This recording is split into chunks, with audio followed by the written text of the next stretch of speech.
पढ़ाई के साथ साथ जो इक्वली इंपॉर्टेंट चीज है वो है पर्सनैलिटी। समय की जो सबसे बड़ी चीज है वो है चेंज। और जीवन की लड़ाई में दो ताकतें बहुत काम आएंगी, एक मन की और एक शरीर की। अपने आप को ताकतवर बनाओ, फिजिकली और मेंटली। जिसके पास पावर नहीं होगी उसका एक्सप्लॉइटेशन होगा, ये न्यूटन का चौथा नियम है। नहीं, वो भूल गया था बताना। तुम बारिश में देखो गांव वगैरह में जब बच्चे खेलते हैं तो पानी के तालाब वालाब में जाते हैं तो पानी वाले सांप को पकड़ लेते हैं वो, और फिर ऐसे नचाते हैं। वो इसी बात का सूचक है। किसी को कोबरा पकड़ के नचाते हुए देखे हो? जिसके पास पावर नहीं होगी वो एक्सप्लॉइट होगा। तो दूसरा फॉर्मूला ये लगाना है क्या कि अपनी क्षमता को समझना है और फिर उसको डेवलप करना है। अमेरिका का एक विद्वान था थॉमस जेफरसन। उसने कहा किसी भी संविधान को सिर्फ 19 साल चलना चाहिए।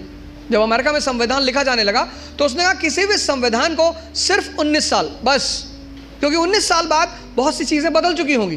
तो जब चीजें बदल जाएंगी तो फिर संविधान लिखा जाएगा बदली हुई परिस्थिति के हिसाब से। गावस्कर किसी जमाने में क्रिकेट के सुपरस्टार थे। गावस्कर को रिप्लेस किया सचिन तेंदुलकर ने, सचिन तेंदुलकर को रिप्लेस किया विराट कोहली ने। अब विराट कोहली को भी कोई रिप्लेस करेगा। समय की जो सबसे बड़ी चीज है वो है चेंज। एक बार एक इंस्पेक्टर, फूड इंस्पेक्टर था, तो पोल्ट्री फार्म के इंस्पेक्शन पे निकला था। तो एक पोल्ट्री फार्म में गया तो उस पोल्ट्री फार्म के मालिक से पूछा कि मुर्गियों को क्या खिलाते हो? कहा साहब बाजरा खिलाते हैं। कहा इतनी गर्मी में बाजरा खिलाते हो, बंद करो इसको। पहले मुर्गी फार्म का मालिक को बंद कर दिया उठा। दूसरे मुर्गी फार्म में गया, उसने पूछा क्या खिलाते हो मुर्गी को? बोले साहब चावल खिलाते हैं। बोले उल्टा सीधा खाना खिलाते हो, इसको भी बंद कर दो। दूसरा वाला भी बंद हो गया। जब वो तीसरे मुर्गी फार्म में एंटर किया, उसने कहा क्या खिलाते हो मुर्गियों को? उसने कहा साहब खिलाते कुछ नहीं, 5-5 रुपये दे देते हैं, इनका जो मन होता है खा लेती। बोला हाँ तुम समझदार आदमी, ऑफिस में आओ। जीवन मतलब युद्ध। या तो आप हंस हंस के लड़ोगे या रो रो के लड़ोगे। दो लोगों के जीवन में कोई लड़ाई नहीं है। एक चपरासी के जीवन में, चपरासी, कुछ लोग मुझसे कहते हैं मुझे चैलेंजेस नहीं चाहिए लाइफ में। बहुत अच्छा, चपरासी बन जाओ। चपरासी का काम क्या है? साहब के ऑफिस के बाहर बैठा हुआ है, जो भी मिलने आया मीटिंग करा दी, वरना बैठे हुए हैं, क्या फर्क पड़ता है?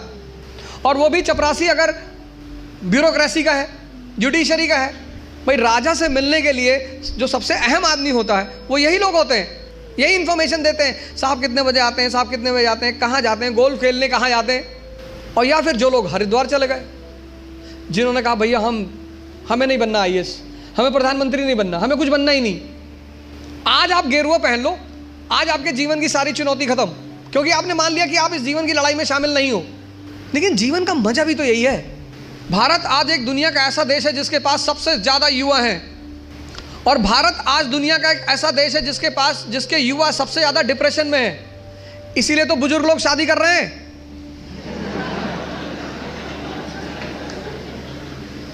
अरे नहीं, मैं नाम क्यों लूं किसी आदमी पर? अखबार तो सारे लोग पढ़ते हैं ना।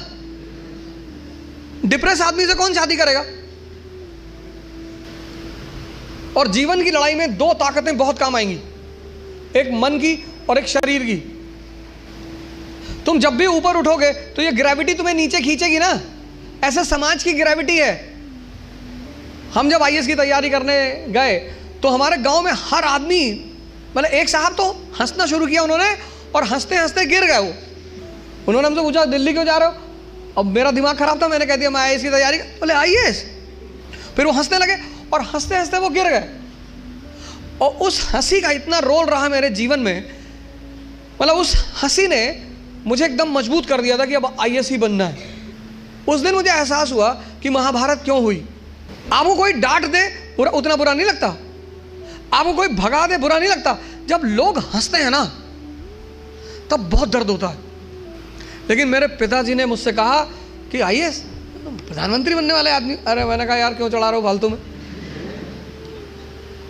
भगवान का आशीर्वाद से आज भी हमारे साथ हैं।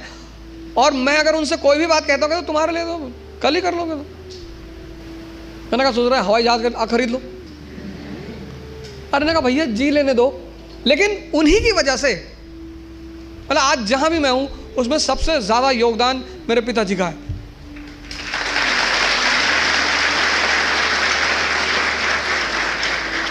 और वो योगदान क्या है सबसे बड़ा? उन्होंने मुझे कभी निराश नहीं किया। हमेशा हर चीज में अरे तुमसे क्यों नहीं होगा, तुम ही करोगे। मैं जब सेमिनार लेने निकलता हूँ तो आमतौर पर उनसे बात कर लेता हूँ। कोई भी मैच हो तो जब मैच खेलने आप उतरते हो ग्राउंड पे तो हर मैच में एक फीलिंग तो रहती ही है। मैं उनसे बोलता हूँ कि यार सेमिनार है, हाँ ठीक है तुम जाओ, तुम एक दिन यूएन में भी बोलोगे। आप में से बहुत सारे लोग हैं जो 10 घंटा पढ़ना चाहते हैं लेकिन ये पढ़ने ही नहीं देता होगा। तुम्हारी जीत किस पर निर्भर करती है? अगर इससे तुम्हारी दोस्ती हो गई और तुम जो करना चाहते हो उसमें ये तुम्हें सपोर्ट करने लगा, या तुम उठे सुबह, तुमने डिसाइड किया कि आज मैं 4 घंटे पढ़ूंगा और तुम्हारा मन तुम्हारे साथ बैठ गया और 8 घंटे बीत गए, तुम्हें पता ही नहीं चला, वही तो ब्लेसिंग है। और तुमने टारगेट बनाया कि 6 घंटे पढ़ूंगा और 60 मिनट बाद तुम चाय पी रहे हो, बाहर खड़े हो गए, और चाय पी रहे हो तो बुरा नहीं कर रहे हो, चलो अच्छा कर रहे हो। तुम्हारा जो डिस्कशन है, तुम जब भी लोगों से बात करो तुम ये गौर करो कि किस मुद्दे पे कर रहे हो। तुम्हारा चाय पीना भी बुरा नहीं है, तुम्हारा डिस्कशन करना भी बुरा नहीं है, बुरा है तुम्हारा मुद्दा। चलो बाहर निकल ही आए, बात कर रहे हो, कोई बात नहीं, तो किसी ऐसे मुद्दे को उठाओ जिससे, और डिबेट का मतलब झगड़ा नहीं, डिबेट का मतलब एक्सचेंज ऑफ इंफॉर्मेशन। पूरी जिंदगी तुम ये कभी नहीं कह पाओगे कि अब मुझे सब कुछ आता है, और जिस दिन तुमने ये कह दिया किसी मेंटल हॉस्पिटल जरूर चले जाना। अपने आप को ताकतवर बनाओ फिजिकली और मेंटली, क्योंकि यही ताकत तुम्हारा उत्साह बनेगी। पीवीआर की टिकट लेनी है, लाइन में खड़े हो तुम, तो तुम्हारी हाइट है 6 फीट और वेट है 250 kg, तो तुम लाइन में कभी नहीं जाओगे। ताकत है ना शरीर में, उत्साहित हो तुम, लाइन के आगे चले गए। तुमको पता कि अगर कोई झगड़ा करेगा सबको मारेंगे। मुझसे लोग पूछते हैं उत्साह कहाँ से आता है? शक्ति से। ये जो एंथुजियाज्म है, ये जो कॉन्फिडेंस है, ये ताकत का खेल है। अपनी पढ़ाई के साथ जिस चीज़ को तुम निगलेक्ट करते हो, जो निगलेक्ट करते हो, तुम उस पर ध्यान ही नहीं देते, वो चीज़ है तुम्हारी पर्सनैलिटी। पढ़ाई के साथ साथ जो इक्वली इंपॉर्टेंट चीज़ है वो है पर्सनैलिटी, तुम्हारी साइकोलॉजी, तुम्हारा सोचने का तरीका।